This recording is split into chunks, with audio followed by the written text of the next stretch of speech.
Y bueno, lo que quería contar, este es el título de la charla, es simplemente una historia curiosa.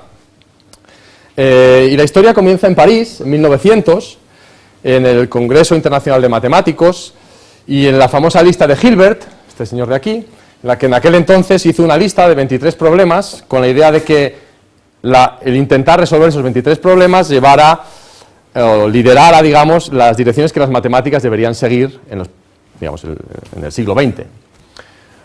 Entonces, bueno, uno de esos problemas, el problema segundo, pues Hilbert tenía la idea de que, bueno, las matemáticas tenían que ser exactas y bien formuladas y todo debía ser riguroso, ¿no? Entonces, se preguntaba si uno podría probar rigurosamente que las matemáticas eran un sistema compatible, cerrado, completo, todo ese tipo de cosas, y entonces planteó el problema de demostrarlo.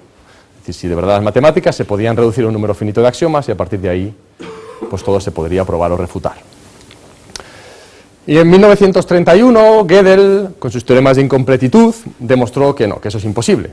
Es decir, que de alguna manera mostró que no existen las matemáticas perfectas, que cualquier sistema axiomático, que un conjunto pequeño de axiomas, uno quiera probar pues cualquier resultado, es imposible. Es decir, siempre habrá algún resultado, algún teorema, alguna afirmación que será imposible demostrar o refutar, es decir, que será independiente de los axiomas.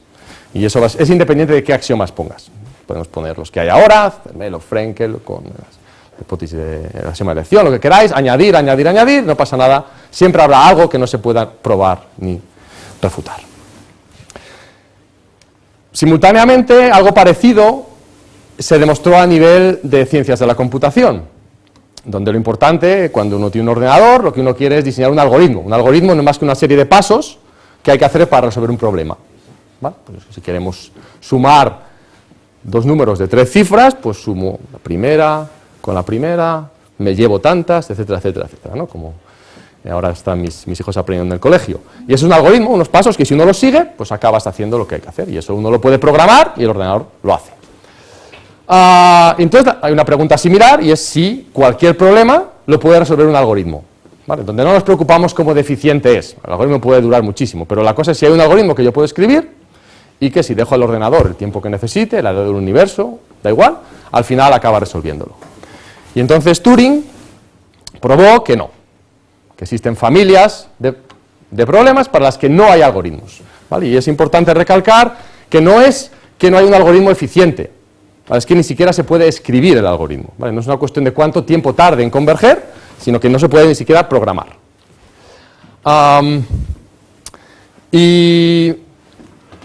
Bueno, la contribución de Turing, lo importante no fue solo esto, sino fue dar toda la definición rigurosa de qué es un algoritmo, que luego comentaremos brevemente. No es difícil ver, que no lo voy a comentar, que de hecho esto es más fuerte que esto, bueno, que el primero de los teoremas de incompletitud. Es decir, que a partir del hecho de que hay familias de problemas que se llaman indecidibles, es decir, que no existen algoritmos para resolverlos, se puede demostrar muy fácilmente que alguna de las instancias de estos problemas tiene que ser independiente de los axiomas que uno ponga en las matemáticas, ¿vale? Es decir, y de hecho lo que nosotros vamos a hacer es probarlo todo en el contexto de Turing, en el contexto de algoritmos, pero cualquier resultado que demos ahí inmediatamente implicará algo en este sentido, ¿vale? Es decir, que lo que probemos que es indecidible en el sentido de Turing será independiente en el sentido de Gödel inmediatamente, ¿vale? Al menos alguna de las instancias del problema. Ok. Entonces, obviamente, estos resultados de alguna forma sacudieron los cimientos de las matemáticas en la época. Uno tenía la certeza de que las matemáticas tenían que ser algo perfecto, bueno, el equivalente en las ciencias de la computación, y de repente no, ¿vale? No solo no lo es, sino que hay cosas que sabemos que jamás podremos probar o refutar. Pero claro, las matemáticas son del lenguaje de la física.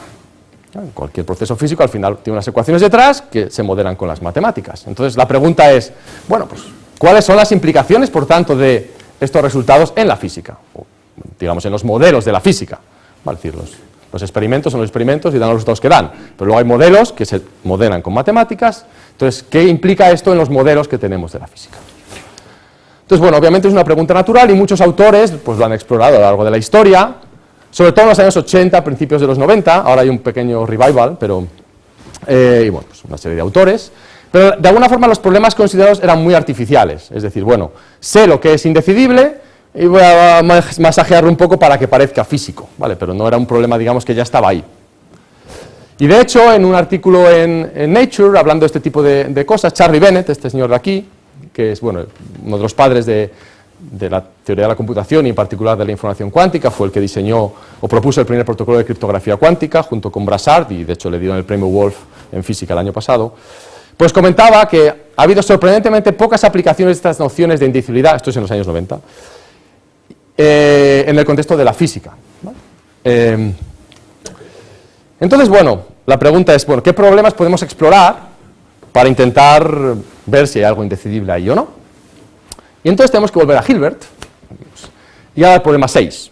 El problema 6 es el que tiene que ver con la matematización de la física, por tanto, pues es el problema natural a estudiar, y básicamente es un problema bastante general, es cómo matematizar la física. Es un problema así, no es muy cerrado, pero luego si uno va al texto, a la explicación interna de lo que Hilbert entiende por este problema, bueno, esto es la traducción más o menos libre que he hecho de lo que él dice, es el trabajo de Boltzmann en la mecánica es pues la mecánica de aquella época, es la mecánica clásica, lo que uno observa,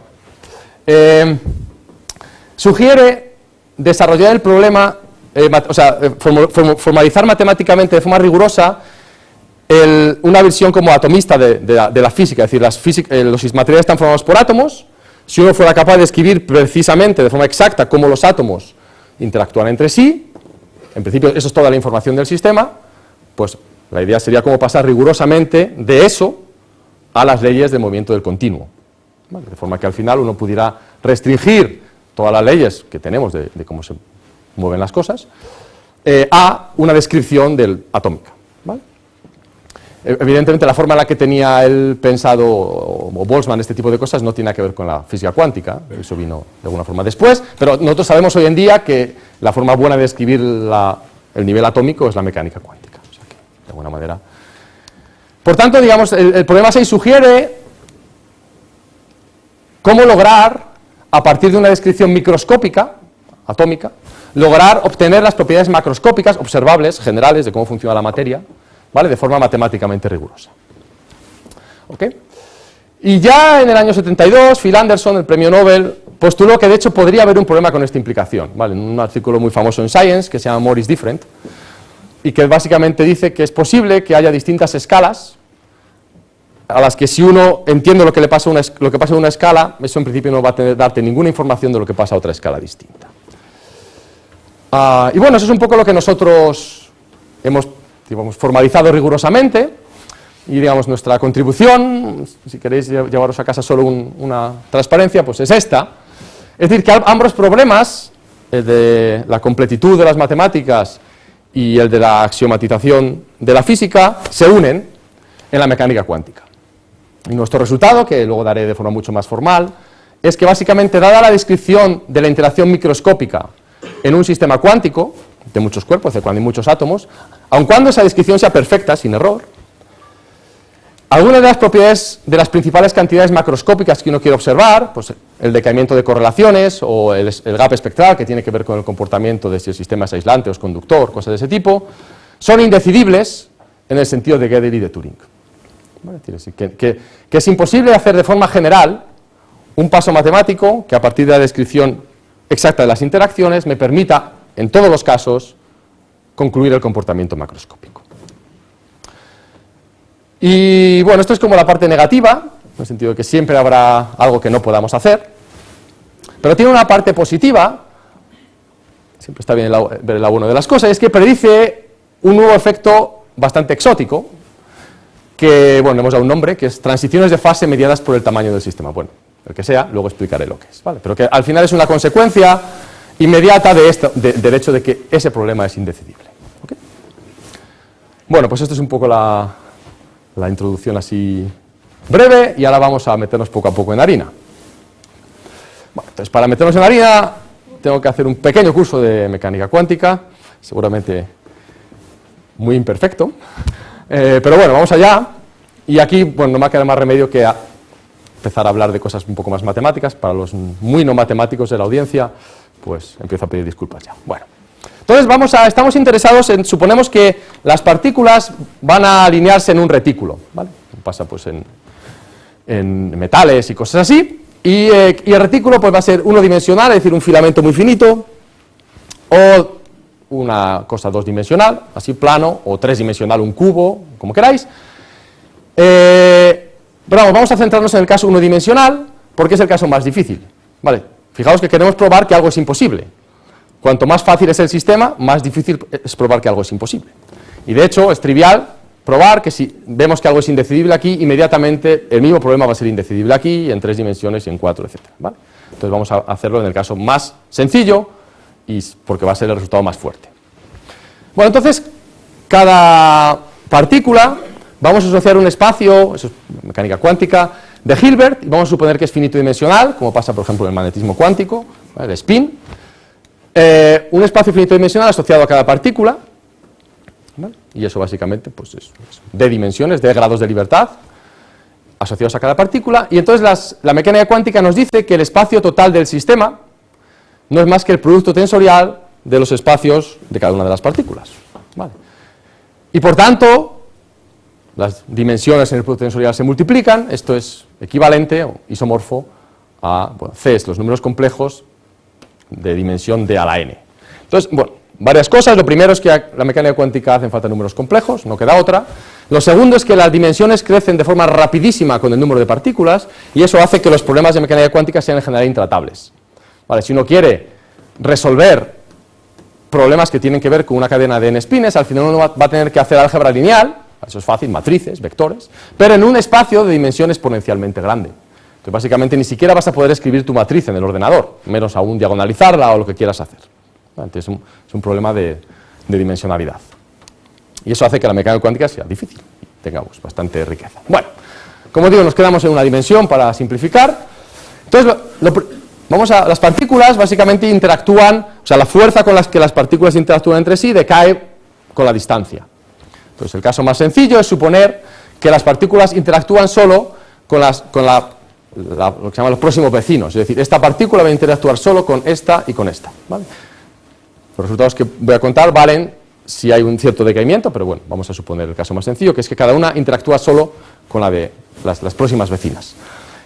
A nivel matemático, la interacción, en términos de qué es interactuar, pues bueno, eso se formaliza con básicamente una matriz hermítica, ¿vale? Es una matriz en el espacio asociado a las partículas involucradas, ¿vale? Y eso es importante porque si solo hay 3 partículas o 2 partículas involucradas en una interacción, estas dos, el espacio vectorial asociado tiene una dimensión muy baja, es c elevado a d cuadrado. ¿Vale? Eso no crece con esto. Entonces eso se puede escribir muy fácilmente, es una matriz fija. Es decir, si d es igual a 2, pues es una matriz 4×4. Vale, pues ya está, se lo puede escribir sin problemas. Entonces la interacción entre las partículas. Ahora, una vez que tengamos la interacción, como he dicho, a próximos vecinos, estas interacciones, bueno, están dadas por 2 tipos de interacciones, las que de verdad son interacciones, en el sentido de que una partícula interactúa con la otra y por tanto actúan en el espacio de operadores, matrices, de CD tensor CD, y otras que es un término local, como un campo magnético, ¿vale? Que simplemente actúa en una sola partícula. Una sola partícula también puede tener una interacción ella sola. Vale, esto lo llamo H1 porque interactúa en una sola partícula. ¿Vale? Por tanto es una matriz d por d, y H2 que interactúa en 2 partículas, que es una matriz d cuadrado por d cuadrado. ¿Ok? ¿Por qué las llamas B?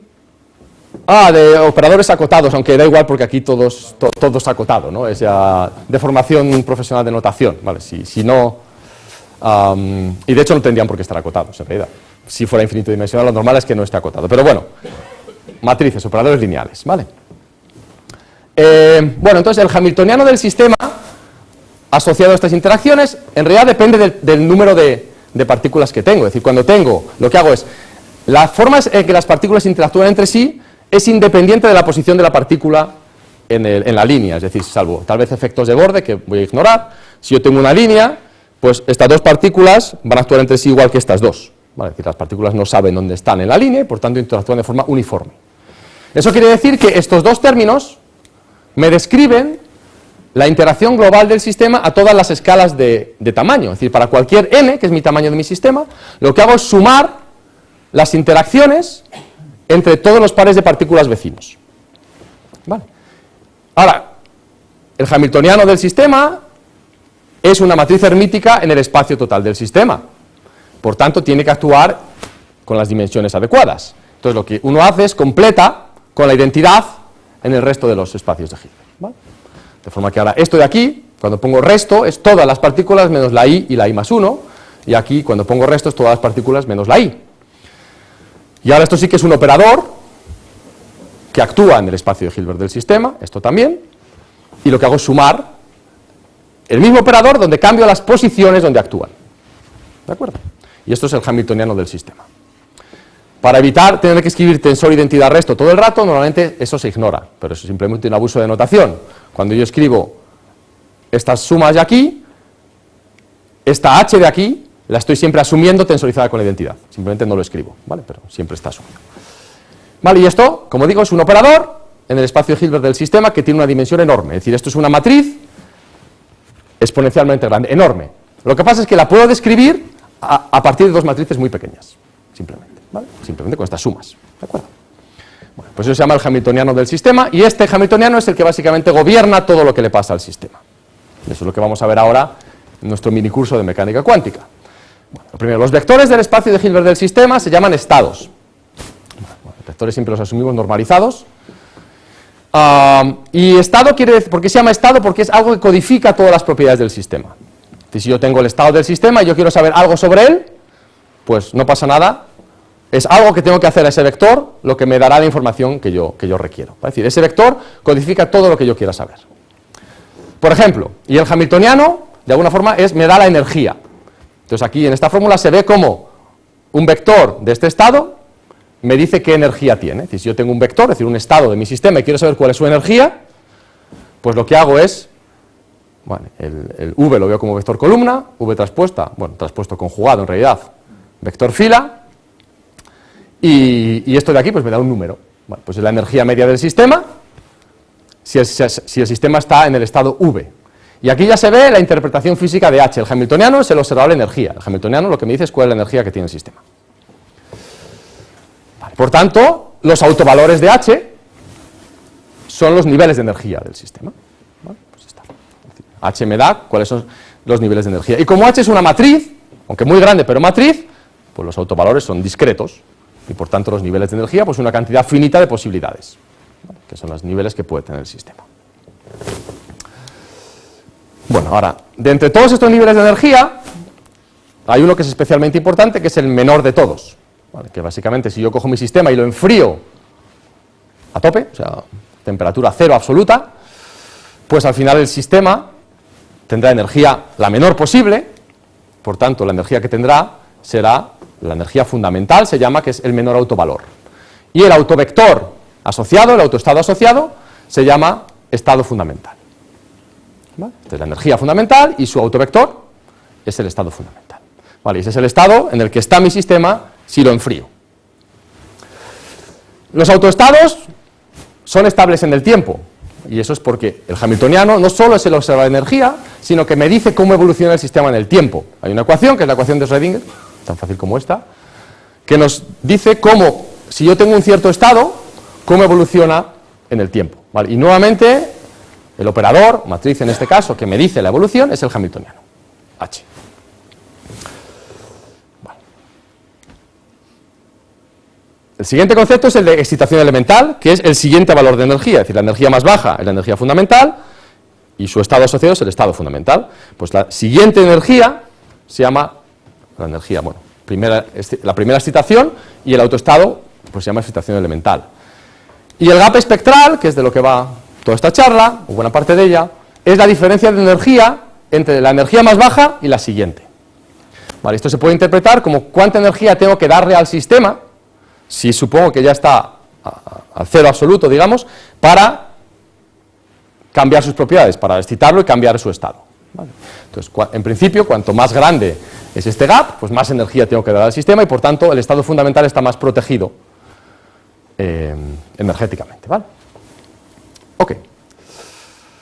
Entonces, el problema del gap espectral que vamos a abordar es cómo se comporta esta diferencia de energías cuando el número de partículas crece. Vale. Es importante analizar el límite cuando n tiende a infinito, el número de partículas, porque en realidad cualquier material tiene una cantidad enorme de partículas, pues al menos 10 a la 23, supongo que tengas un poquito. y eso básicamente es infinito a todos los efectos.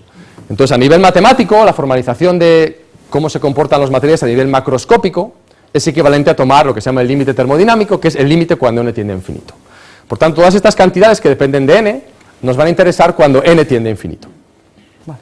Entonces, bueno, hay dos formas de estudiar esto. Una es considerar directamente n igual a infinito, y uno lo puede hacer, vale, al final los resultados salen igual, pero matemáticamente es más sofisticado de explicar, aparecen operadores no acotados, álgebras de operadores, etc.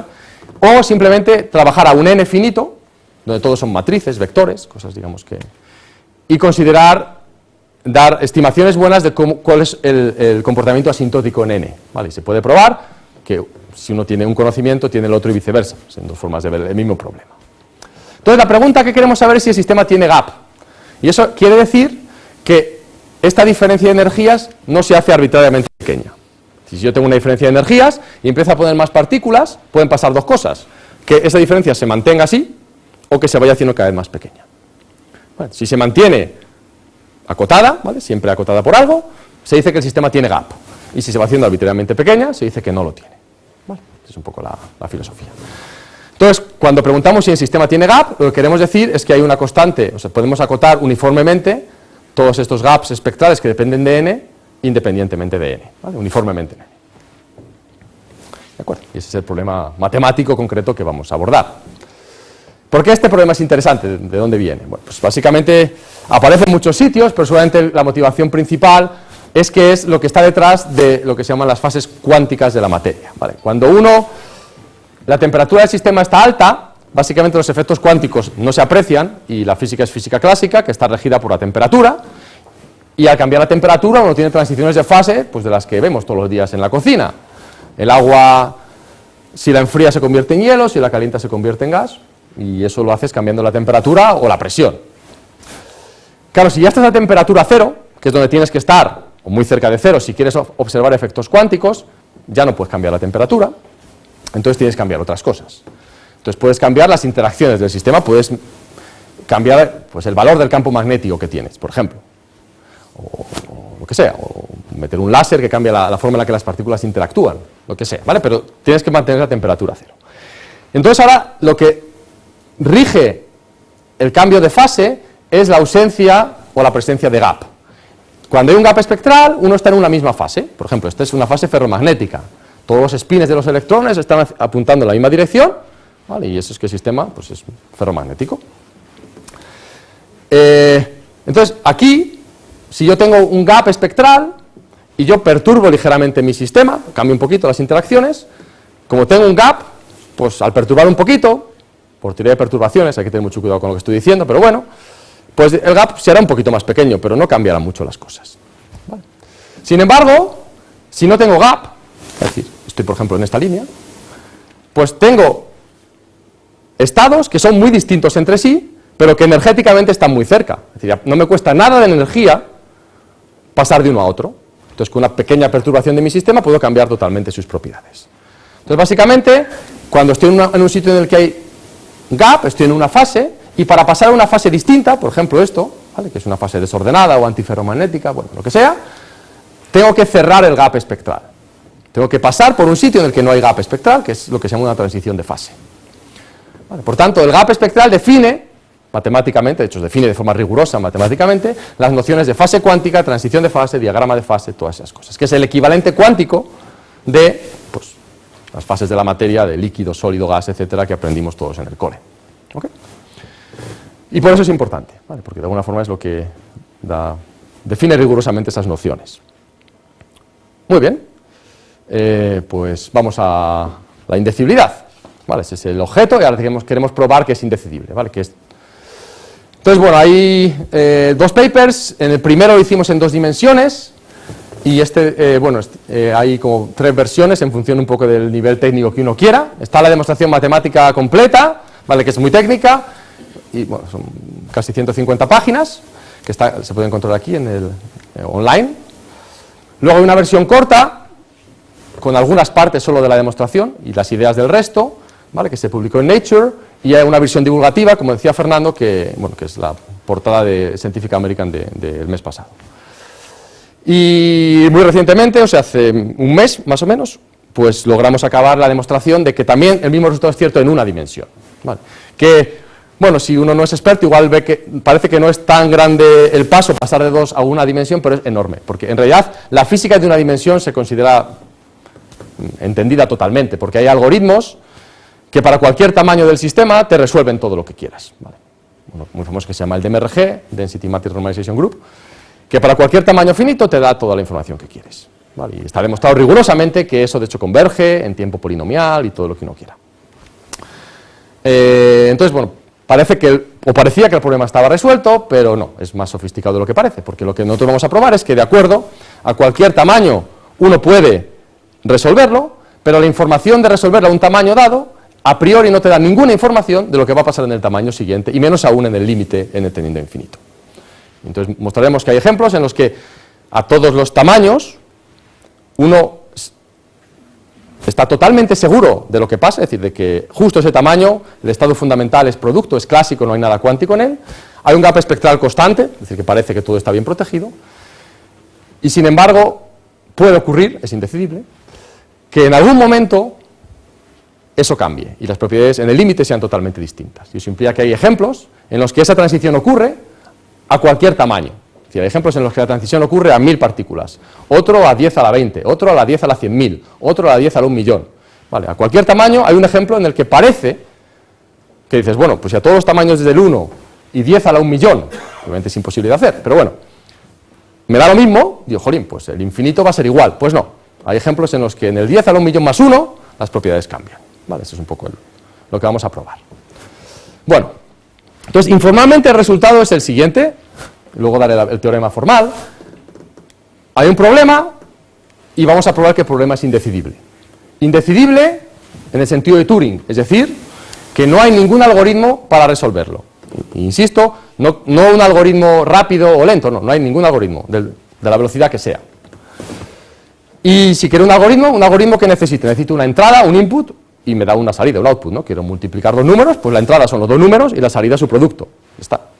Entonces aquí la entrada van a ser las interacciones, esas H1 y H2. Es decir, una matriz, pongamos, D por D, 2 por 2, y otra D cuadrado por D cuadrado, 4 por 4. Bueno, el D no va a ser justo 2, va a ser fijo, pero va a ser grande, ¿vale? Pero bueno, pongamos una matriz D por D y una D cuadrado por D cuadrado, pero que esas matrices no dependen del tamaño del sistema, ¿vale? Dos interacciones. Y la salida es decidir si H tiene gap o no. Es decir, si ahora cojo estas interacciones y veo cuál es el hamiltoniano a un tamaño n, y voy haciendo crecer n a infinito, pues ¿qué le pasa al gap espectral? ¿Se cierra o no se cierra? ¿Vale?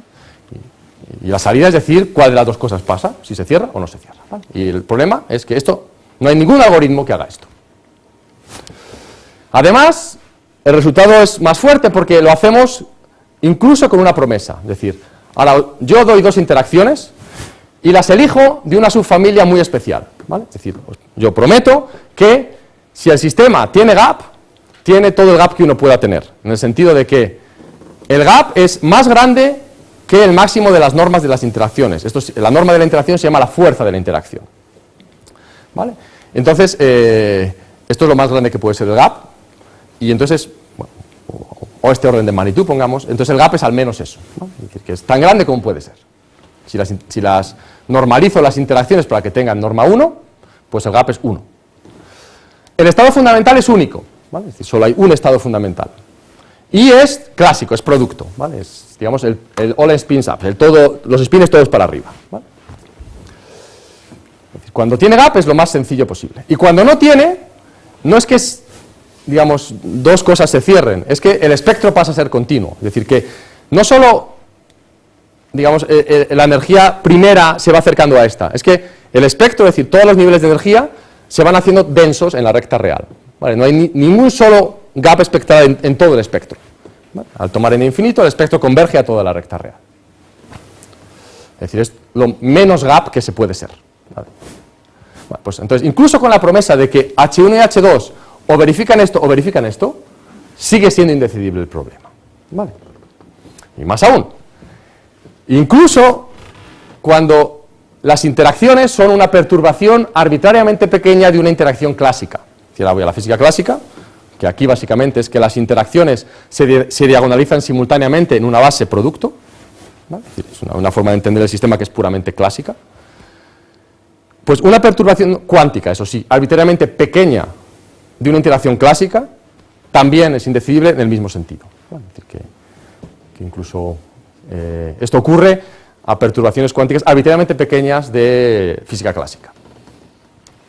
Entonces, simplemente este es el dibujo, esto es gap, y cuando es gapless, cuando en este caso de aquí, el espectro se va haciendo cada vez más denso, y al tender n infinito, pues será una barrera negra que cubra toda la recta real. ¿Vale? Ok, pues esta es la idea informal. Ahora, el siguiente objetivo es dar un teorema formal, ¿vale? Ya, con su nombre teorema y sus hipótesis y demás, pero para eso hace falta un poco de definiciones. Entonces necesitamos, si estoy hablando de que no hay un algoritmo, tengo que definir rigurosamente qué es un algoritmo. Vale, y eso es lo que hizo Turing en los años 30, definiendo las máquinas de Turing. La máquina de Turing es básicamente un proceso, o sea, una forma de formalizar qué es un algoritmo, y es un poco lo que hay detrás de la idea de lo que hace un ordenador. Bueno, una máquina de Turing viene dada por un número finito de estados internos, ¿vale? Que es como la memoria interna de mi ordenador, ¿vale? Un cabezal y una cinta, ¿vale? La cinta es como la memoria de mi ordenador, donde yo escribo ceros y unos, un alfabeto, que son ceros y unos, binario, y un cabezal, ¿vale? Que se mueve por la cinta y va leyendo y escribiendo acorde a un conjunto de instrucciones. ¿Ok? Entonces, hay una configuración inicial, estándar, no tiene por qué ser esa, pero la estándar es todo ceros. Hay una celda inicial, que es donde siempre se empieza, el cabezal siempre empieza en la celda inicial, y hay un estado interno inicial, que se suele llamar A, no importa. Y hay un estado especial, que es el estado de parada, que cuando el cabezal entra, es decir, el estado pasa a tener como estado de memoria interna el estado parada, pues la máquina se para. Y lo que esté escrito en la cinta, cuando la máquina haya parado, es el output, es la salida del algoritmo.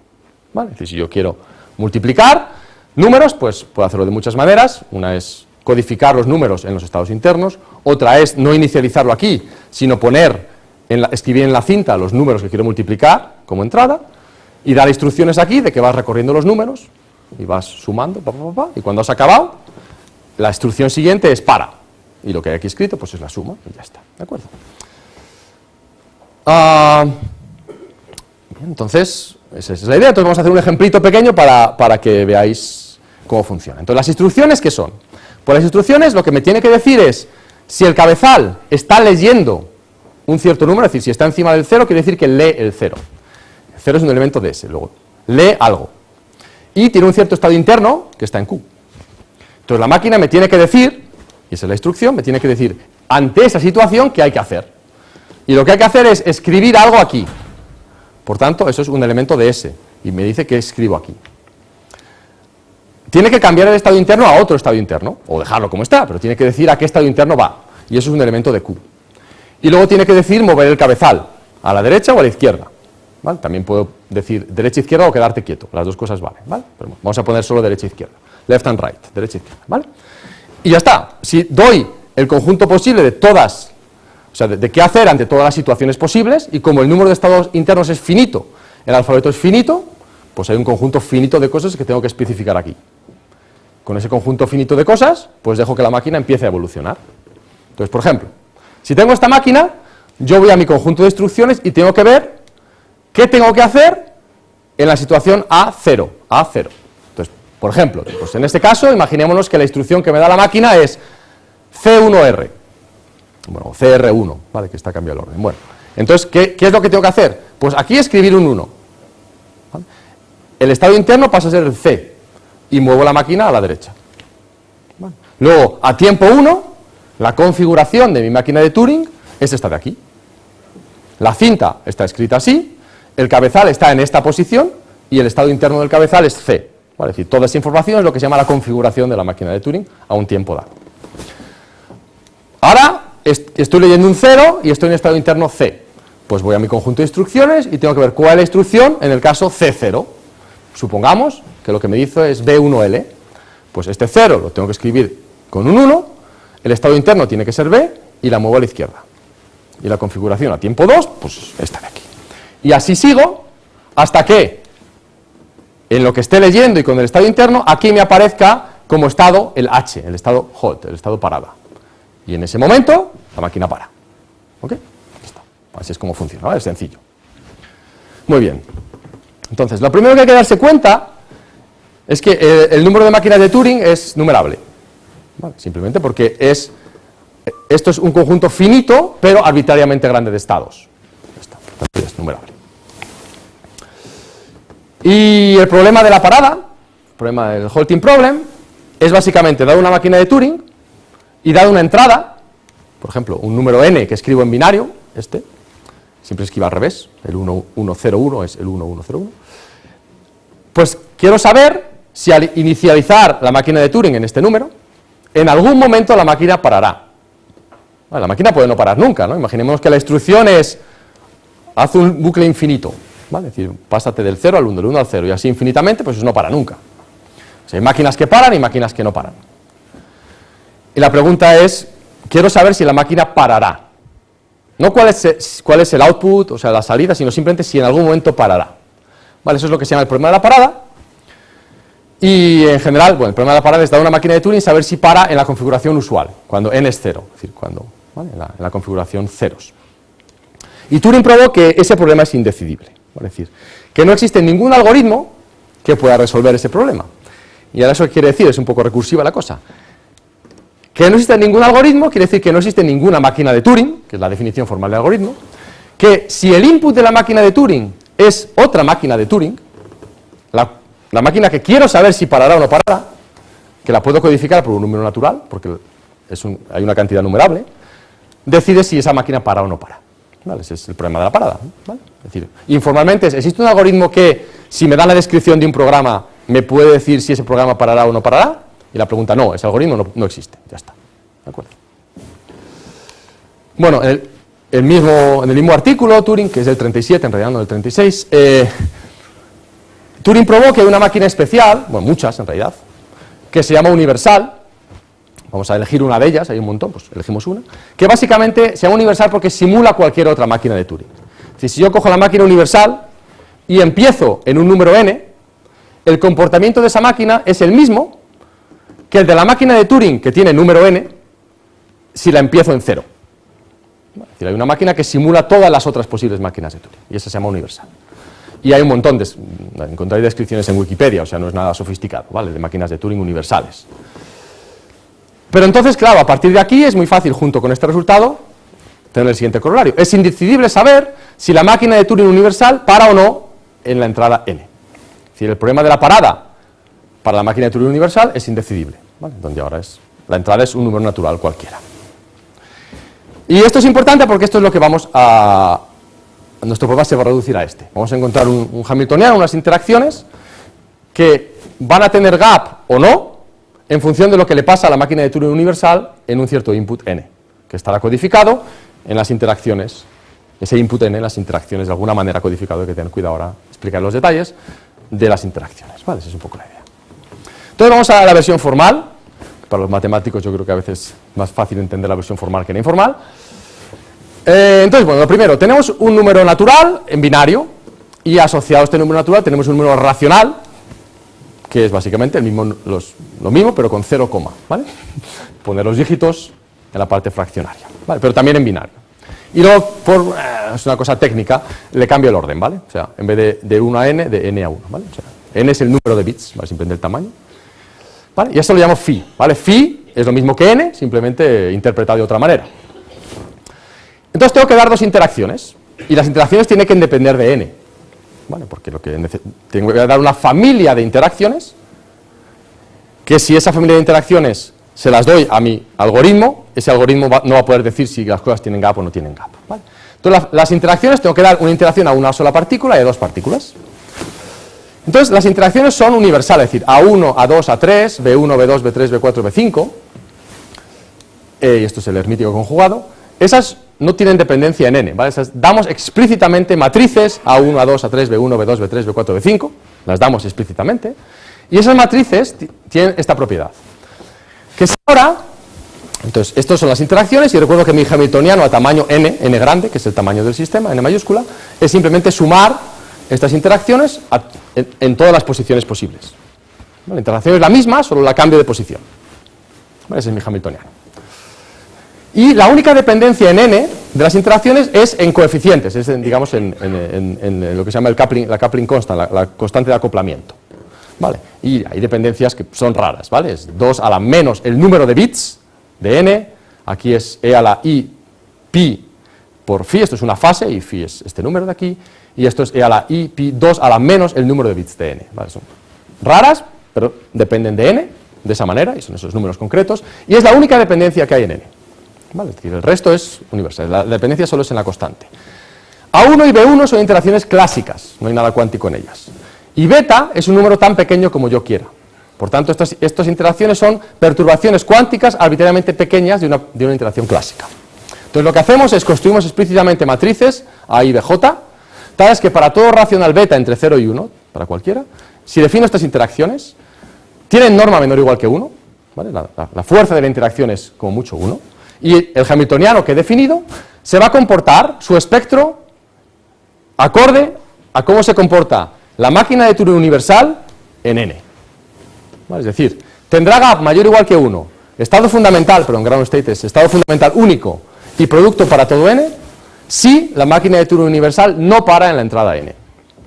Y tiene como espectro en el límite n tiene infinito toda la recta real, o sea, no tiene ningún gap en el espectro, si la máquina de Turing universal sí que para en la entrada n. ¿Vale? Y esto prueba el resultado, porque como decidir cuál de las dos cosas pasa es indecidible distinguir estos dos casos, ¿vale? Que es lo que quería probar. ¿Ok?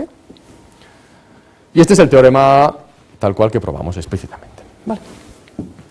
Entonces, bueno, vamos a ver, me queda algún minutillo, yo creo que merece la pena a lo mejor que brevemente voy a contar los ingredientes de la demostración, porque es una demostración que es técnica, pero que las ideas se entienden fácil.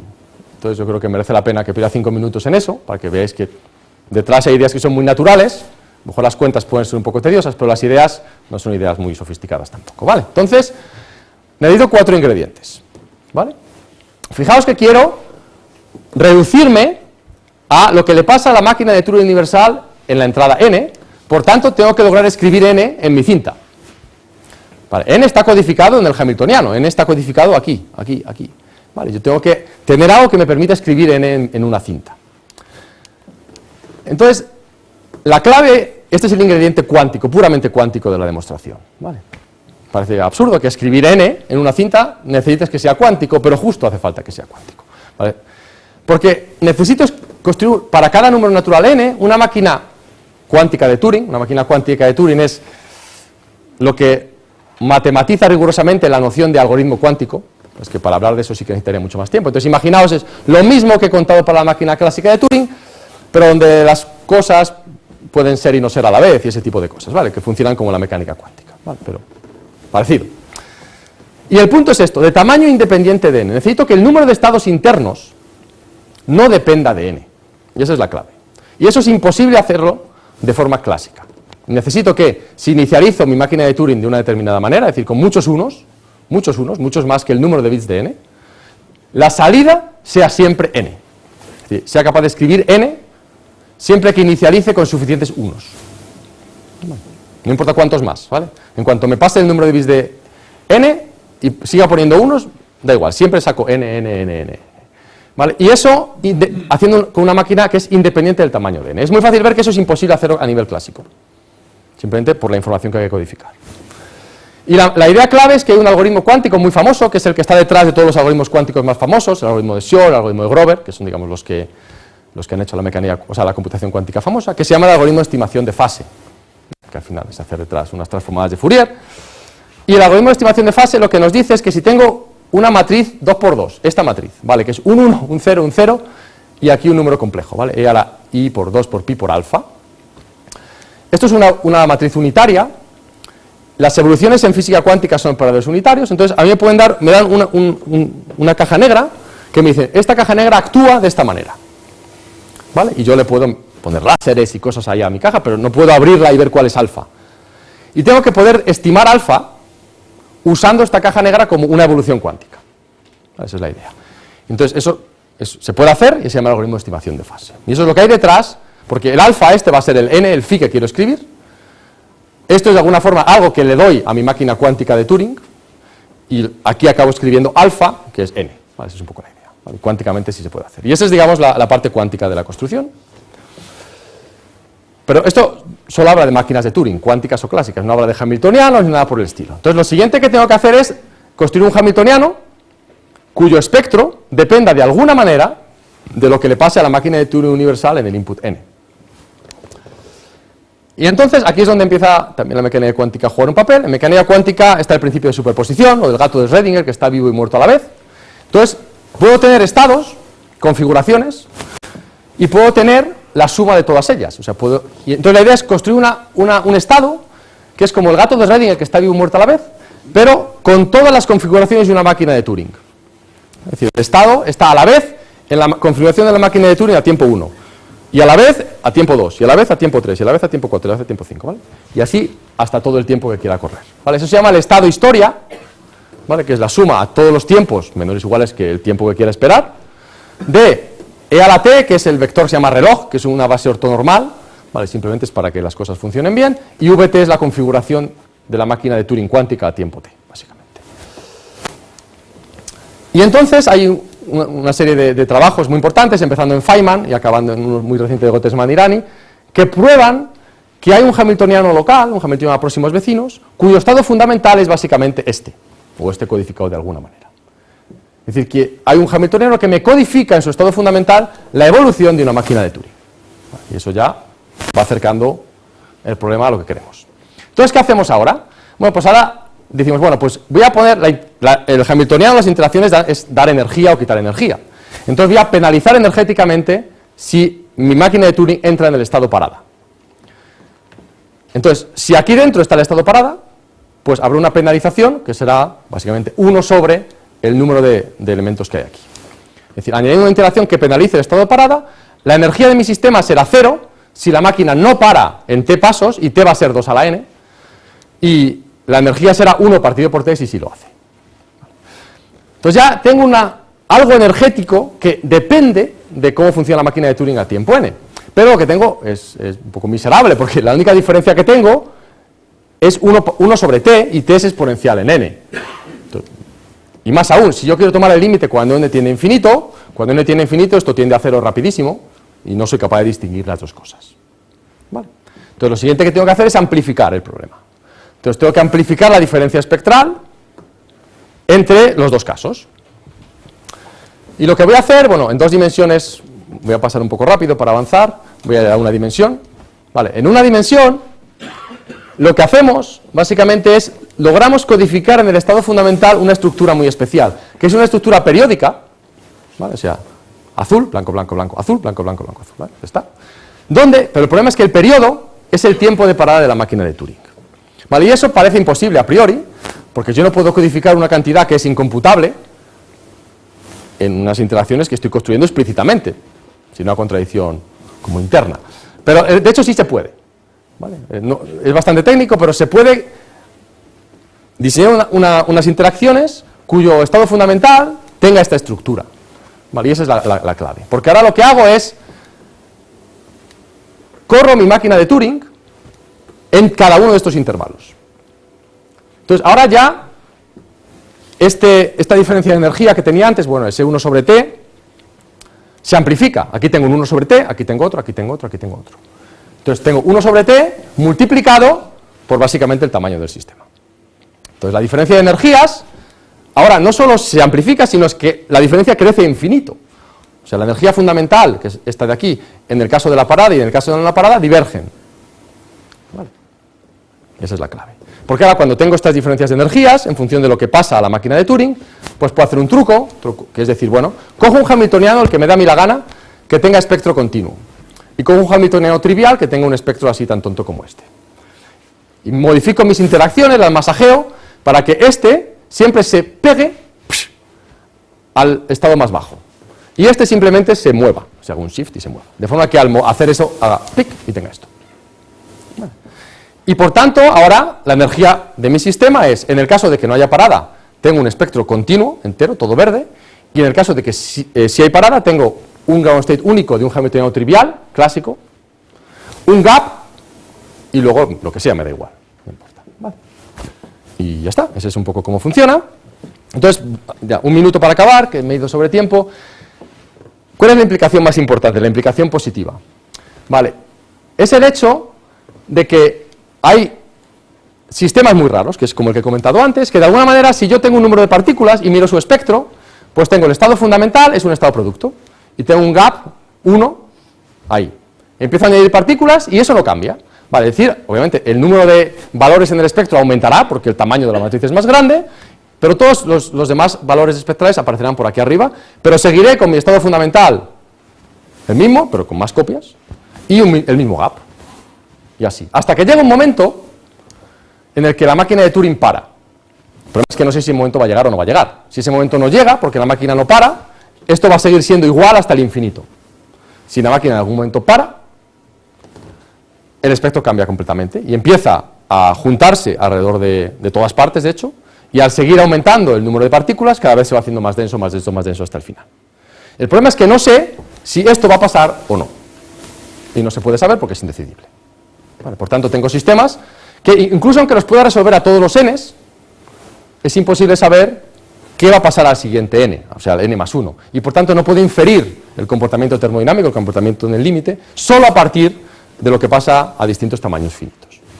Y eso es importante porque de alguna manera, a nivel numérico, que es como se estudia la mayor parte de los sistemas de materia condensada, uno lo único que puede hacer es simulaciones a algunos tamaños, hacer curvas y decir, bueno, pues si la curva parece que es una recta, pues voy a decir, ajusto una recta y en el límite será lo que la recta me diga. Vale. Y lo que nosotros decimos es que hay sistemas para los que estos métodos dan una predicción totalmente errónea. Entonces la pregunta ahora es si estos sistemas se pueden construir en un laboratorio y bueno, tenemos un artículo en el que nos acercamos a eso y ahora estamos trabajando, de hecho ya tenemos un primer draft de una propuesta experimental para observar este efecto en sistemas que se llaman Newton-Josephson en una dimensión, donde básicamente lo que esperamos es un comportamiento así, es decir, un observador local, una emanación, se va a comportar constantemente hasta un tamaño de orden 60, que es más o menos lo que creemos que en un laboratorio se puede hacer, o sea, 60 partículas, y en ese momento pasa a ser 0. Vale. Y bueno, para acabar, pues la historia que quería contar, pues es curiosa, a mí me parece curiosa porque empieza con la parte, digamos, más abstracta, esa parte de las matemáticas que a nadie le gusta meterse, que es Gödel, indecibilidad, ¿no? Porque parece como que uno ahí está como inseguro. Mostramos que tiene un impacto en física, o al menos en uno de los problemas que son de verdad relevantes, que es el gap espectral. Tiene una parte positiva que predice la existencia de un fenómeno exótico, esas transiciones de fase, que a un cierto tamaño las propiedades empiezan a cambiar. Simplificamos los requerimientos necesarios para observarlas, que eso no lo he podido contar, pero bueno, es básicamente lo que ha hecho falta para acabar, hacer una propuesta experimental, que esperamos que en algún momento se haga en algún laboratorio. Y la pregunta que queda es, bueno, ¿y si esto es útil para algo o no? Pero bueno, eso todavía es el siguiente paso. Pero bueno, me parece que es bonito empezar, digamos, en lo más abstracto y acabar en un laboratorio haciendo unas medidas y que parece que lo que querías que saliera de repente sale. Esperemos que sea así. Y nada, muchas gracias por su atención.